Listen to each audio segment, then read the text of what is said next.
ప్రేమ వలన కార్య సాధకమగు విశ్వాసమే ప్రయోజనకరము. గలతీయులకు రాసిన పత్రిక 5:6. మంచి క్రియలుండాలి, విశ్వాసం ఉండాలి. క్రియలేని విశ్వాసం మృతము. జక్కయ్య ప్రభు అని యేసుక్రీస్తునందు విశ్వాసం ఉంచాడు.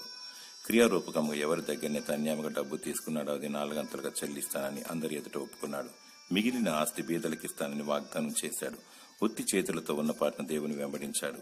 అందుని బట్టి యేసుక్రీస్తు ప్రభు ద్వారా ఇతను అబ్రహాం కుమారుడే అని మెప్పు పొందాడు.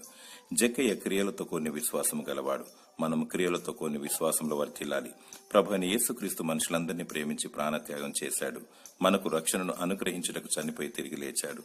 ఆయన ప్రేమ వాడబారినది, శాశ్వతమైనది, మారనిది. దేవుని వాక్యం వినుట వలన విశ్వాసం వస్తుంది. విశ్వాసమే పరలోకానికి చేరుస్తుంది. క్రియలతో కూడిన విశ్వాసం ఘటించాలి. దేవుని నిత్య రాజ్యమును చేపట్టాలి. దేవుడు నిన్ను విశ్వాస ప్రేమలతో నింపి దీవించునుగాక.